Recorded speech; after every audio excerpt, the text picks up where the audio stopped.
Motherwise. We would like to be wise mothers.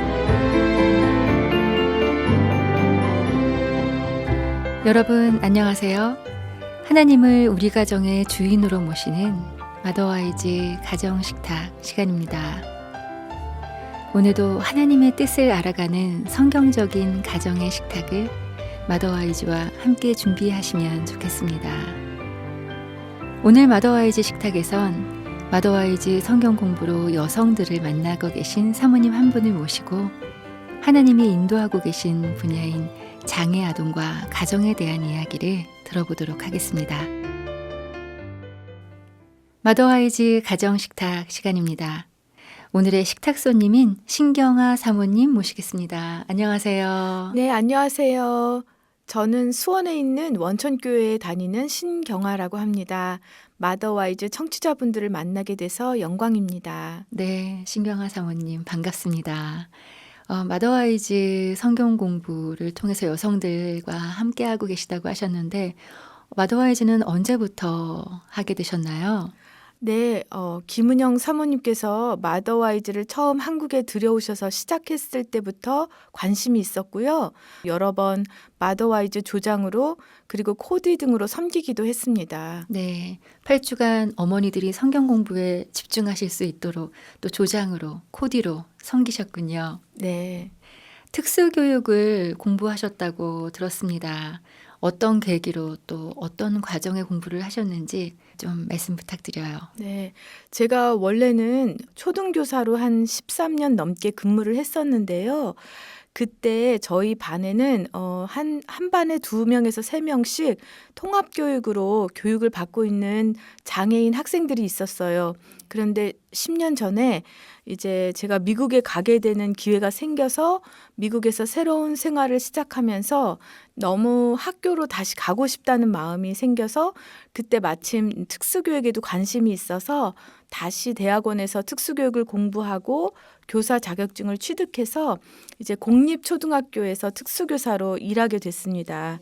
그래서 그곳에서 일반 학급에 통합되어 있으면서 도움이 필요한 학습장애나 ADHD, 정서장애, 고기능 자폐 학생들을 가르치면서 더 이제 관심과 여러 가지 생각들이 많아지게 됐어요. 네.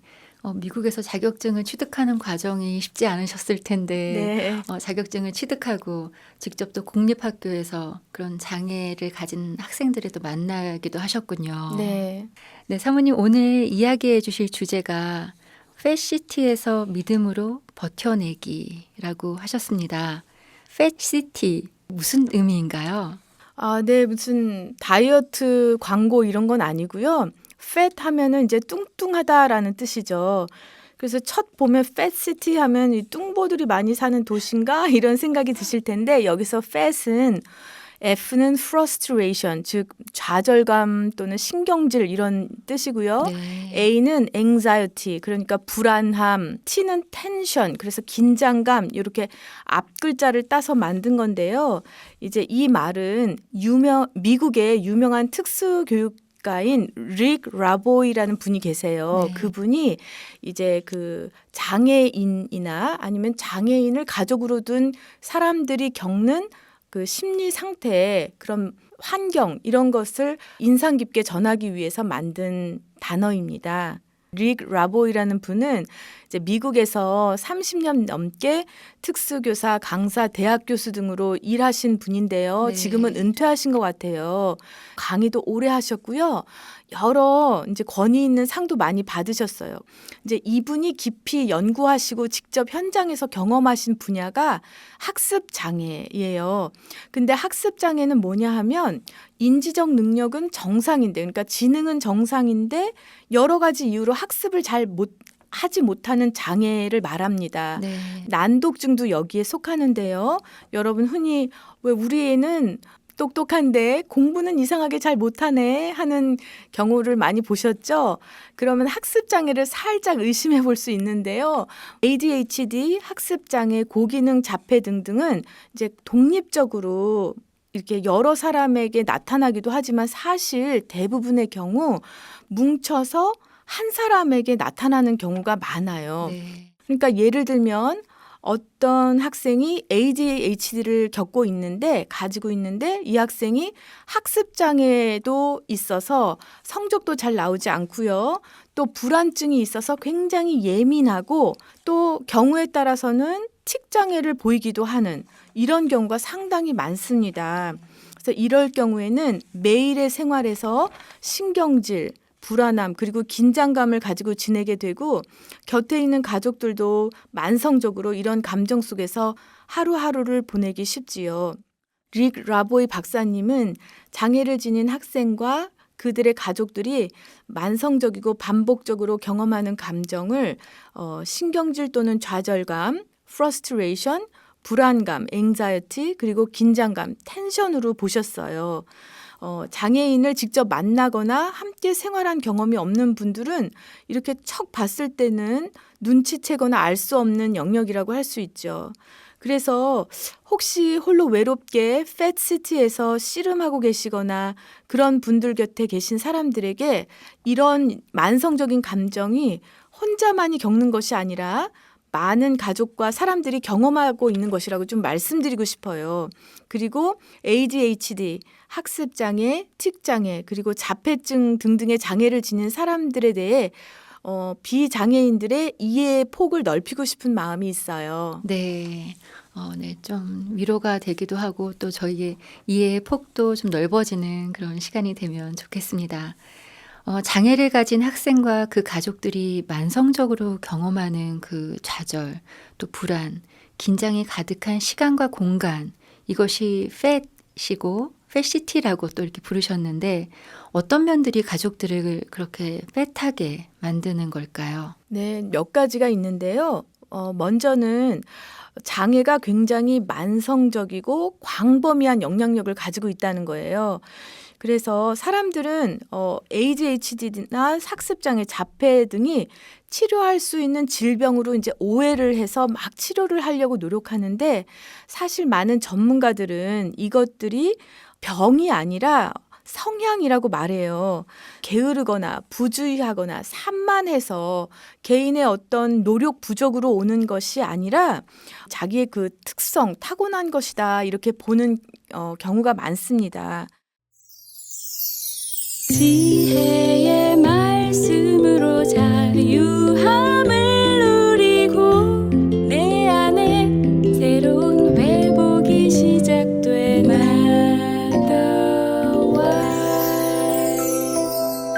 마더와이즈 하나님 말씀을 사랑하는 마더와이즈 가정식탁 시간을 듣고 계십니다.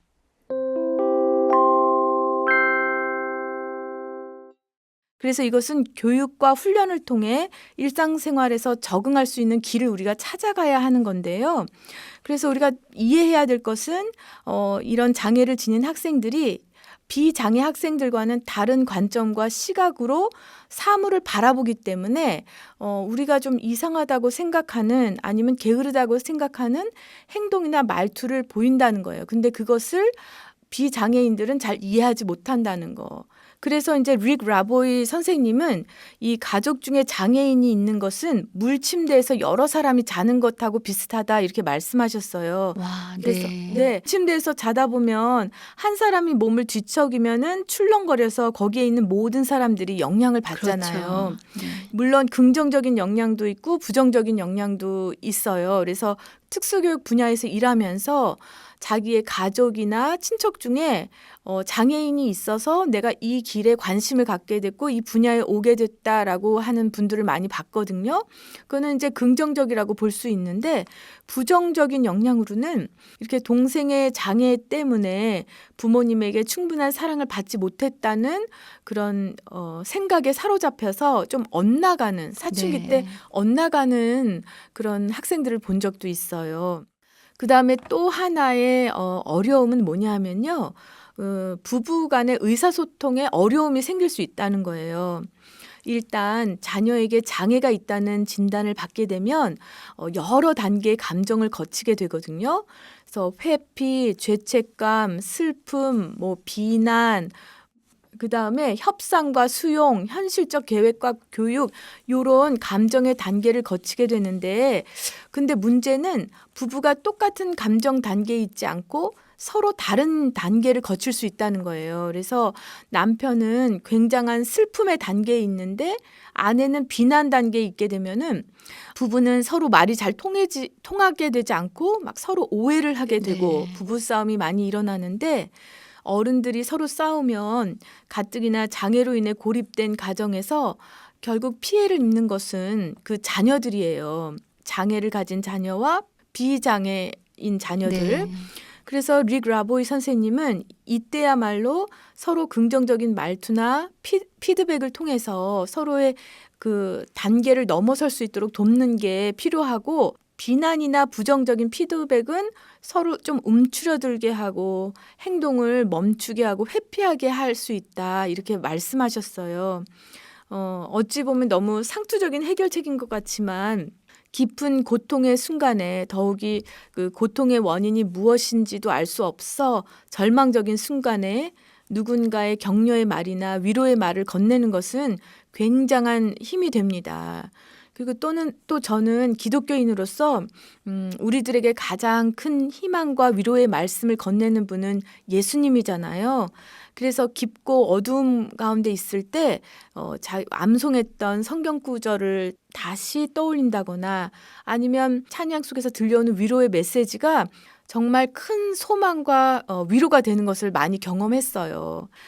또한 상대방을 묵묵히 기다려주고 한 템포 천천히 움직이는 것도 네. 필요해요. 네. 조금 빨리 가고 조금 뒤처지고 하는 것은 사실 그렇게 중요하지 않다고 봐요. 이제 한 방향으로 오랫동안 지속적으로 가야 되는 일이기 때문에 서로 좀 기다려주고 용납해주는 그런 모습이 필요하다고 생각해요. 네, 좀 긍정적인 말투나 네. 피드백, 부부간에 이 여정을 같이 갈 수 있는 가장 가까운 동지이기도 할 텐데요. 네, 그런 맞습니다. 그것을 통해서 좀 서로에게 위로와 격려와 힘이 되면 좋겠습니다. 네. 또 하나의 어려움은요, 이제 공평함, fairness에 대한 오해예요.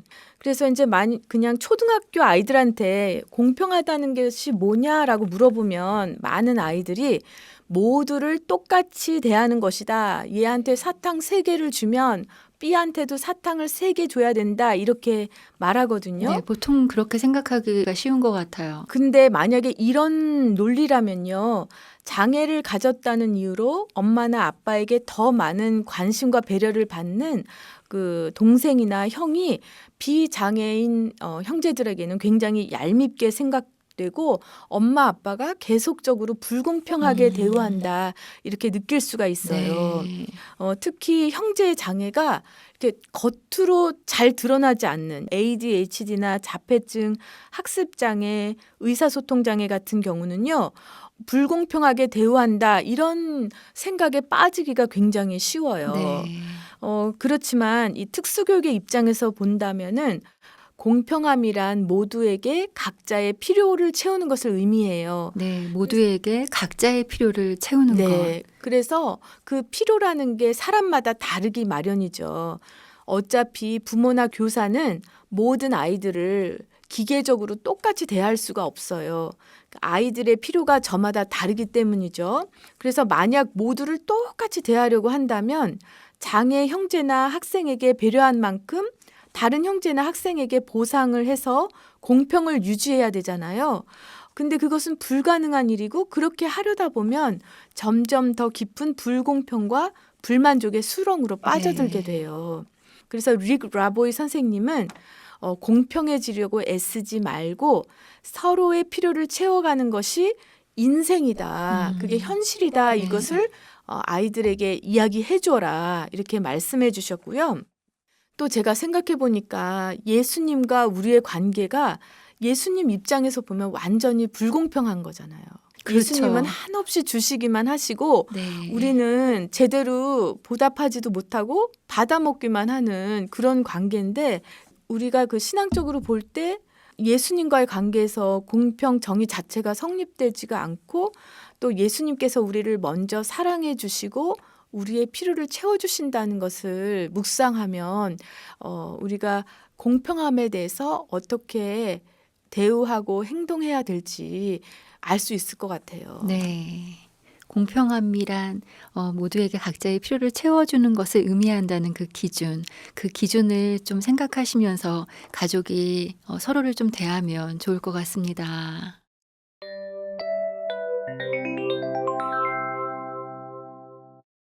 마더와이즈와 함께 준비하는 가정식탁. 오늘은 페시티에서 믿음으로 버텨내기라는 주제로 장애를 가진 자녀와 또 가족들의 어려움, 그에 따른 도움의 방법을 알아봤습니다. 자녀의 특성을 바로 알고 또 잘 대처하고 양육하는 가정, 특별히 믿음으로 바라보고 힘을 얻는 가정들 되셨으면 좋겠습니다. 하나님께서 주신 말씀 보겠습니다.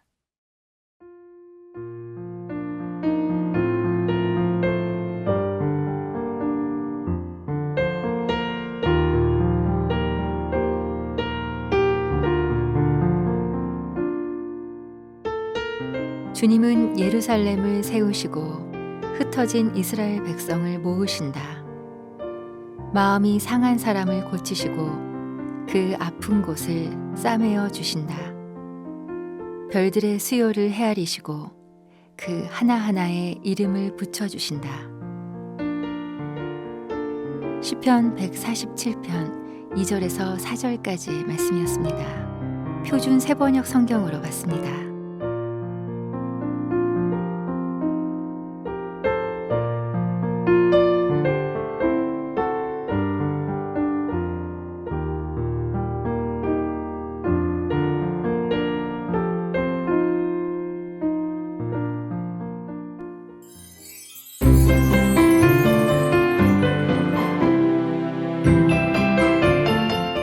오늘 마더와이즈는 여기서 마치겠습니다. 오늘도 함께 해주신 여러분 감사합니다. 마더와이즈는 다음 주에 다시 인사드릴게요. 주님 은혜 안에서 기쁨의 한 주 보내시기 바랍니다.